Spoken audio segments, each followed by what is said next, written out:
नहीं, मेरा काफी टाइम से दो क्वेश्चन थे, तो अभी विषय चले। एक तो जैसे ओशो ने बोला भी, जैसे जैन धर्म में एक तो अहिंसा उनका परम धर्म है, अभी पानी भी छान के पी रहे हैं सारे नियम। और दूसरी तरफ यानी तेरा पंथी उसी में है भी, जो बोलते हैं भी एक आदमी मर रहा है उसको पानी की जरूरत है, अगर आपने पानी नहीं देना उसको, अगर पानी दे दिया तो परमात्मा के बनाए हुए निजम के अंदर आपने इंटरफेयर कर दिया। तो एक तो ये था, और दूसरा यानी ये था भी, एक कोई घर में, जैसे मैं अभी हिमाचल में दूसरी जगह था, तो वहां 5 साल की कोई लड़की थी, तो उसको कोई ऐसी बीमारी हुई, वो 65 की हो गई, यानी उसकी उसकी माँ उसको पाल शरीर हो गया पीछे से वो। तो यानी एक दिमाग होता भी, ऐसे बंदे को मार देना चाहिए जो हमारे ऊपर बोझ हो गया, 5 मेंबरों को जो डिस्टर्ब कर रहा है, तो उसको इंजेक्शन लगा के उसको आगे भेज देना चाहिए। अगर धार्मिक लोग बोले कि नहीं आपके कर्म लेके आया हुआ है, तो उनमें क्या करना चाहिए? देखो, पहली बात यह है कि अगर कोई जैसे कि खुद के जीवन से ही कष्ट पा रहा है, जैसे मान लो वो लड़की 5 साल की जो हो गई, इतनी साल की, अगर वो खुद के जीवन से कष्ट पा रही है, तो मैं ये कह सकता हूं कि उसे अधिकार होना चाहिए अपने प्राण त्यागने का। इच्छा मृत्यु एक अलग चीज है। अभी जो मैं कह रहा था कि अहंकारी लोग जो हैं वो सुसाइड करते हैं, दूसरी तरफ मैं ये कह रहा हूं कि इच्छा मृत्यु सुसाइड नहीं है। जीवन में कुछ भी जीने योग्य ना बचा, और तब अगर प्राणों को त्याग दिया जाए, तो उस कंडीशन को मैं गलत नहीं मानता, उसको तो मैं जीवेशना मानता हूं। अब जीवेशना की बात है, पूरी दुनिया के सभी ग्रंथों में आत्महत्या बुरी मानी जाती है, लेकिन महावीर ने कोई ऐसा व्यक्ति जो आत्महत्या की तरफ प्रेरित हो गया हो, उसके लिए कहा है कि इस व्यक्ति की जीवेशना बहुत है। जीवेशना का मतलब जीने की चाह, तमन्ना बहुत बड़ी है और वो अवसर है नहीं, तो शरीर त्याग देने की बात आती, ये जीवेशना की बात। लेकिन यहां पे वो अपसेट नहीं है, यहां ये बहुत सूक्ष्म सा भेद है, जरा मुश्किल समझ में आएगा। एक है कि अवसर ही नहीं है, कोई जी ही नहीं पा सकते, कोई रास्ता ही नजर नहीं आता, तो ऐसी कंडीशन में एक व्यक्ति चुनाव कर सकता है, या एक व्यक्ति इस अर्थ में अपनी इच्छा मृत्यु चुन सकता है, जैसे भीष्म, जिन्होंने जितनी जिम्मेदारियां ली थी पूर्ण कर दी। जैसे महावीर के धर्म जैन में ही एक चीज होती, संतारा विधि होती है। संतारा उनके लिए होती है जो अपने जीवन के सारे काम निपटा चुके होते हैं, पूर्ण कर चुके होते हैं। तो जो सारे काम पूर्ण कर चुके होते हैं, वो स्वयं की इच्छा से मरना चाहते हैं, तो एक विधि है सतारा, कि एकदम चाकू मार के मरने की जरूरत क्या है, धीरे धीरे शरीर को गलने दो, देखो, फिर मन भी गलेगा, उसको भी देखो, सब चीजें गलेंगी। तो वो लोग वो उस तरीके से सतारा करते हैं। तो ये जो चीज है, महावीर के जो भी वाणियां हैं इस तरीके की, ये बहुत कॉम्प्लिकेटेड है, समझना थोड़ा सा मुश्किल है इनको, लेकिन यहां पे बहुत समझ की बात कर रहे हैं, यहां पे वो दोनों रास्तों को खोल रहे हैं। और इसी प्रश्न से जुड़ा हुआ है आपका वो वाला प्रश्न, जिसमें आप कहते हैं कि एक तरफ तो पानी भी छान के पिएंगे, और दूसरी तरफ कोई मर रहा है तो उसमें इंटरफेयर भी नहीं करेंगे। आप ये ध्यान रख लीजिए कि जिस तरीके से मैं कहता हूं कि आपका शरीर निजी है और दूसरों के साथ आपकी केवल मैत्री हो सकती है, निजता अपने शरीर की है, तो महावीर जो थे उनके संबंध में एक चीज कही जाती कि महावीर जो थे वो होश की सबसे ऊंची स्थिति को प्राप्त हुए। इतना ज्यादा होश की ऊंची स्थिति किसी की नहीं गई। साक्षी की उस अवस्था पे चले गए जहां उन्हें महावीर शब्द दिया गया। महावीर कोई नाम नहीं था उनका, महावीर, इतना वीर कि वो आदमी साक्षी की उस अवस्था को उपलब्ध हो गया कि जहां पे एक कदम भी फिर बढ़ नहीं सकता। जो उस दिन, जैसे मैं कह रहा था कि महावीर को मजाक करना, किसी भी बात को तोड़ना बहुत आसान है, लेकिन मैं आपको बताऊं कि महावीर एक एक कदम जो देख के चलते थे, वो ये नहीं देख के चलते थे कि चींटी ना मर जाए। ये तो गलत तरीके के लोगों ने बातें, ये तो अपने मन की बातें कि महावीर इतने ज्यादा हो गए थे कि चींटी भी ना मर जाए। सच बात तो यह है कि महावीर इतने होश पूर्वक हो गए थे, हर चीज के प्रति, विचारों के प्रति इतने सजग हो गए थे कि एक एक कदम भी बामुश्किल बढ़ पाता। जैसे अभी हम सब बैठे हैं, अगर हम पूरे तरीके से अपने जीवन को होश से भर लें तो हर चीज को नेति नेति से गुजरने के बाद, ये भी नहीं, ये कोई बहुत जरूरी नहीं, ये भी कोई बहुत जरूरी नहीं, जीवन में कार कोई जरूरी नहीं, मकान कोई जरूरी नहीं, जीवन भी जरूरी नहीं, जब अंत में पहुंच गए जीवन भी जरूरी नहीं, जो इस अवस्था तक पहुंच जाएगा फिर वो क्यों चलेगा, फिर वो क्यों खाएगा, फिर वो क्यों गाएगा? उसके लिए तो बड़ा मुश्किल हो जाएगा एक कदम बढ़ाना। तो महावीर फिर भी बहुत ऊंची स्थिति को पहुंचे, लेकिन अंतिम स्थिति नहीं। अंतिम स्थिति तो यह है कि यदि पूर्णता से घट गया, जैसे आपने सुना होगा बहुत से ऋषि ऐसे होते हैं कि बैठ गए तो बैठ गए, हिलते भी नहीं, उनका शरीर जर्जर हो जाता है, वो वहीं बैठे बैठे मर भी जाते हैं, लेकिन फिर वो हिलते भी नहीं, ना कराहते हैं, ना रोते हैं, ना दुखी ना सुखी, वहीं बैठे बैठे प्राण त्याग देते हैं। यह है सबसे ऊंची स्थिति। लेकिन इस स्थिति का लोगों को पता नहीं चलता, क्योंकि लोग चल रहे हैं, इसलिए सबसे धीरे चलने वाला उनको महावीर लगेगा। जो आदमी दिन भर अपनी मक्कारियों से चल रहा है, जब कोई महावीर होगा तो एक कदम भी ऐसा होगा कि बामुश्किल उठ पाएगा। और जो बिल्कुल बैठे हैं उनको तो वो बिल्कुल पहचान ही नहीं सकते, और जो बहुत धीरे कदम उठा रहा है उसको भी पहचानेंगे तो अपना दिमाग बीच में घुसेड़ देंगे कि महावीर इसलिए धीरे चलते थे कि भाई किसी को कोई चींटी ना दब जाए। अब ये कोई बात है? महावीर ने कहा कहीं शास्त्रों में लिखा है ऐसा? मुझे नहीं लगता कहीं ऐसा लिखा होगा। ये तो मन के मक्कार पंडितों ने लिख दिया होगा, जो महावीर को मानने वाले पंडित होंगे। यस, तो पहली बात यह है कि जो व्यक्ति अपनी निजता में प्रवेश कर जाता है, वो अपने जीवन के सारे काम इतनी सजगता से करता है कि उसमें कुछ भी हिंसा शामिल ना हो। लेकिन कमाल की बात यह है कि अगर उसके सामने किसी की हत्या भी की जा रही हो तो उसके संबंध में वो बिल्कुल भी कुछ नहीं करता, क्योंकि वो उसका निजी मामला है, वो उसका निजी मामला है। मैं एक बार बैठा था, साधना काल के दौरान की बात है, अपनी ही दुकान पे बैठा था और मेरे पिताजी की किसी से लड़ाई हो गई, वो गाली पकड़ी भी हो गई और सब कुछ आ गया, लड़ाई झगड़े का नौबत, और मैं बैठा हुआ। तो मुझसे एक जना कहने लगा, वहीं बैठा, कहने लगा तुम्हारे पापा की लड़ाई हो रही तुम बोलते क्यों नहीं? मैंने कहा वो उनका काम, वो जाने, अपना देख ले, जो भी, मैं क्या करूं, मैं क्या करूं, अब उनका काम, उनको देखने दो। तो एक अवस्था होती है, ध्यानी की एक अवस्था होती है, ध्यान में गए व्यक्ति की एक स्थिति होती है जहां पे वो जाके स्वयं में स्थिति इतना हो जाता है कि अपने लिए तो वो सारे काम अवेक पूर्ण करता है, लेकिन दूसरे के साथ क्या हो रहा है इसका उसे लेना देना नहीं होता। अगर वो पुकारे तो इंटरफियर करेगा वो। मैं फिर कह रहा हूं, वो पुकारने पे भी नहीं करेगा।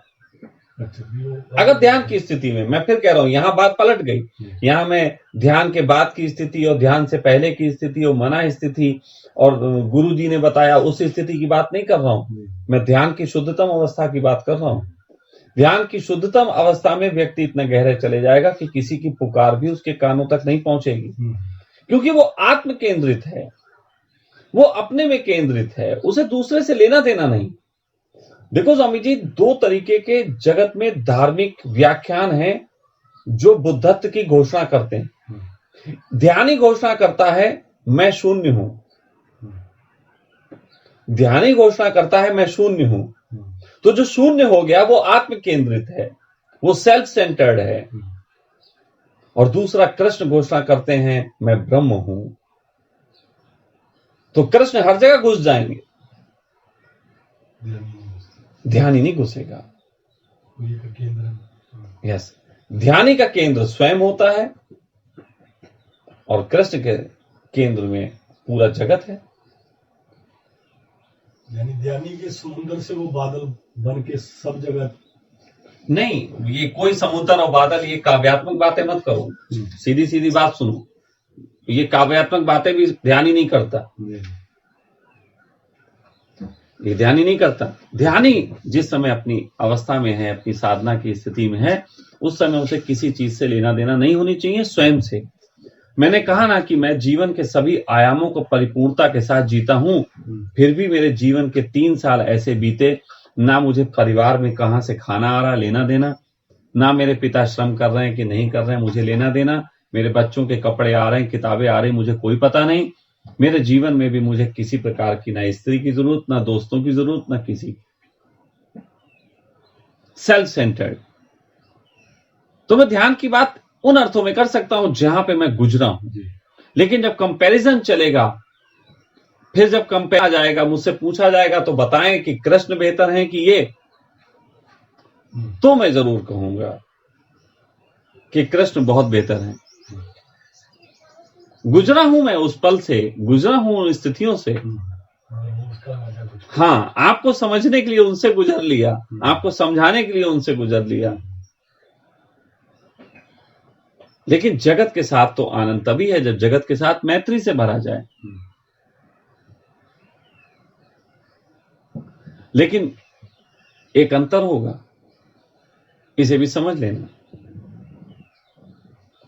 वो अंतर कृष्ण का होगा, और वो अंतर यह है कि अगर कोई कहीं पे हत्या हो रही है और कोई कृष्ण को आवाज देगा, तो कृष्ण वहां जाके इंटरफेयर तो करेंगे, लेकिन किसी को सही गलत नहीं बोलेंगे। ये बात समझना और भारी पड़ेगी। जैसे उस दिन जिजित और श्वेता के संवाद हो गए, मेरे लिए कोई भी सही नहीं, कोई भी गलत नहीं, मैंने दोनों का पक्ष लिया, दोनों के पक्ष में बोलूंगा, क्योंकि सही गलत तो इनके मन से आया, असलियत में कोई सही गलत है नहीं। तो कृष्ण एक सामाजिक दृष्टिकोण से काम करेंगे, तो महाभारत लोग कहेंगे फिर क्यों कराई, महाभारत क्यों कराई, जब दोनों समान थे तो महाभारत क्यों कराई। देखो स्वामी जी, महाभारत एक ऐसी स्थिति पे थी जहां पे एक राजा से संदेश निकलना था, राजा के फर्ज के तहत कुछ बात होनी थी, प्रजा के लिए कुछ संदेश जाने थे, जगत के लिए कुछ संदेश जाने थे। संदेश देते वक्त वो युद्ध भी कराएंगे, लेकिन वो युद्ध में न्यूट्रल हैं, एक तरफ खुद है, एक तरफ उनकी सेना है। एक तरफ वो कह रहे हैं कि मार, लेकिन मारने वाले से कह रहे हैं कि इसलिए मत मारना कि मारना था। और फिर बाद में जो जीत गए उनसे भी कह रहे हैं तुम साले जीत तो गए, बात तुम्हें समझ में नहीं आई, चलो वहां जाओ, पश्चाताप की यात्रा करो। आप समझने की कोशिश करना। और यही राम के जीवन में है। राम ने एक पति होने का फर्ज निभाया। अब क्योंकि बहुत सारे डायमेंशंस हो जाते हैं, राम ने एक पति होने का फर्ज निभाया, तो अपनी पत्नी को छुड़ाने गए, वहां जाके युद्ध भी किया, उसको छुड़ाया, रावण को मार भी दिया। लेकिन फिर उनके जीवन में जो नियम थे, उनमें एक नियम यह भी था कि ब्राह्मण की हत्या पाप है। ब्राह्मण मतलब जो अधिकतम ऊंचाइयों को छुआ, और छोटा मोटा आदमी तो नहीं था, रावण भी अपने तरीके से बहुत ऊंचाइयों को उपलब्ध था। उससे सिर्फ एक ही तो भूल हुई थी जगत में, और तो कोई भूल थी नहीं, वरना कोई राम से कम नहीं था। लेकिन उसकी जब हत्या करी, तो उसके बाद आके यहीं ऋषिकेश से आगे एक जगह है जहां पे वो नदी मिलती हैं दोनों, देवप्रयाग। देवप्रयाग में हनुमान, लक्ष्मण और राम तीनों ने पश्चाताप की साधना की। ब्रह्म हत्या की थी, ब्राह्मण की हत्या की थी, उसके लिए पश्चाताप किया।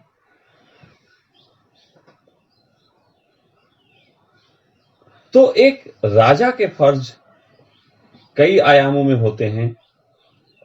सीता के जैसे पति थे राम, तो सीता के पति थे, पति का फर्ज भी निभा रहे थे। लेकिन राजा के फर्ज के तहत एक आदमी में भी संदेह आया, तो उन्होंने अपनी पत्नी को निकाल दिया। लेकिन प्रेम करते थे, इसके तहत पत्नी वहां जंगल में जंगली खाना खा रही थी, और ये अपने घर में जंगली खाना खाते थे। बिस्तर पे नहीं सोते थे, जमीन पे सोते थे। कितना धर्म संकट है राजा को। नहीं, धर्म संकट बिल्कुल नहीं है। धर्म संकट आपके लिए है, क्योंकि आपके लिए दो चीजों में से बराबर चुनना मुश्किल है। लेकिन जो व्यक्ति जागा है उसके लिए कोई धर्म संकट नहीं है, वो हर रोल को जी लेगा। मैं हूं, आप सबसे प्रेम भी करता हूं, आप सब पे क्रोध भी करता हूं। इसमें मेरे कोई धर्म संकट नहीं है, क्योंकि मेरे प्रेम और क्रोध में कोई अंतर ही नहीं है। जैसे समझाने का ढंग, जिसको हिंदी आती हिंदी में समझाएंगे, अंग्रेजी आती अंग्रेजी में समझाएंगे। उसी प्रकार से जो क्रोध से समझ सकता हो वो क्रोध से समझ जाए, जो प्रेम से समझ सकता हो प्रेम से समझ जाए। तो उसमें जो 13 पंथ का बोला, उसमें जब 2 स्टेजेस जब मुझे समझ आई। एक हमारे नहीं, पहली बात तो महावीर ने कुछ नहीं बोला। अच्छा, पहली बात तो महावीर जब बोलते ही नहीं थे तो उन्होंने कैसे बोला होगा। वो तो महावीर के निकट कुछ लोग इकट्ठे हो गए थे जिन्होंने कहा कि महावीर की वाणी हमें समझ में आती है, तो महावीर क्या कह रहे हैं हम बताएंगे। तो महावीर के एक्शन देखे होंगे, उनके एक्शन देखे होंगे कि वो अपने लिए कुछ चुनाव करते हैं तो बहुत अलग ढंग से करते हैं, और सामने कोई घटना हो रही हो आवाज देता तो वहां बचाने भी नहीं जाते। तो उन्होंने दोनों बातें लिख दी कि पानी पियो तो ऐसा पियो जैसे महावीर पीते थे, और कोई स्त्री आवाज देके बुलाए कि मैं बचाओ बचाओ तो देखने भी मत जाओ, क्योंकि हमने देखा महावीर भी नहीं जाते थे। तो वो तो उन्होंने लिख दिए, लिखने वाले को ये पता नहीं था। लेकिन अंतर स्थिति महावीर की जो रही उसके तहत मैं बता रहा हूं कि कोई व्यक्ति इतना सेल्फ सेंटर्ड हो गया, इतना आत्म केंद्रित हो गया कि अपने लिए तो उसने सभी प्रकार की हिंसाओं और सभी प्रकार की अवेकनिंग का उपयोग किया, लेकिन बाहर जगत में क्या हो रहा है, क्योंकि शरीर से बाहर सब बाहर है। इस शरीर से बाहर जितनी भी चीजें हैं सब बाहर है, तो बाहर जगत में क्या हो रहा है इससे उसे कोई लेना देना नहीं।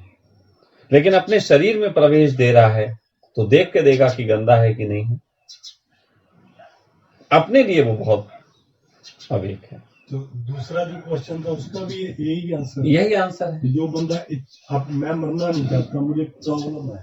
नहीं, आप मरना नहीं चाहते तो फिर मैं कह रहा हूं दूसरे को आपको मारने का हक नहीं। ठीक है, लेकिन अगर वो स्वयं मरना चाहता है तो उसको रोकने का कोई कारण नहीं। मेरे लिए पूरे परिवार को। हाँ, लेकिन मरने की अवस्था में 2 ही बातें मैंने कही, उसको भी समझ लेना है। नहीं तो ऐसे तो बहुत लोग मरना चाहते हैं, मूड खराब हो गया मर गए, आई लव यू नहीं बोला मर गए। ऐसे मरना नहीं। वो बिल्कुल कृष्ण वाली बात यहां पे भी लागू है। जब सुई की नोक बराबर भी जगह नहीं दोगे तो युद्ध है। हम तो गिरने को राजी थे, अंतिम वक्त तक उन्होंने संधि का प्रस्ताव रखा। हाँ, तो जीवन अगर तुम्हारा ऐसा है कि अब कुछ भी संभावना नहीं बची सारे प्रयास के बाद, तो मरना स्वीकार किया जा सकता है। और दूसरी तरफ यदि जीवन में तुम्हारे जितने कार्य तुमसे होने थे, हो सकते थे, तुम्हारी क्षमताएं थी, तुम्हें करने चाहिए थे, उनको आपने कर लिया है, और अब कोई भी कार्य ऐसा नहीं बचा है कि करने योग्य हो, तो फिर त्याग सकते हैं। विषम और संसार। यस, हाँ, या तो 0 पे त्याग सकते हैं या 100 पे त्याग सकते हैं। या तो 0 डिग्री पे पानी बर्फ बनने लग जाएगा या 100 डिग्री पे उबलने लग जाएगा। उसके बीच में पानी ही रहना है, उसके बीच में जीवन है। जिस दिन मैं अपने 100% कार्यों को निपटा लूंगा, मुझे लगेगा निपटा दिए, मैं उस दिन कहूंगा कि अब यात्रा का वक्त आ गया। या फिर लगेगा अब कोई संभावना बची नहीं, मैक्सिमम कर चुका हूं, मैक्सिमम प्रयास कर लिए हैं, अब कोई संभावना नजर नहीं आती, तो भी त्याग कर जाऊंगा। लेकिन जब तक मुझे संभावनाएं नजर आती हैं मैं कार्य करूंगा। जब तक किसी को मेरी जरूरत है मैं रुकूंगा। ये बात है। आज इतना ही।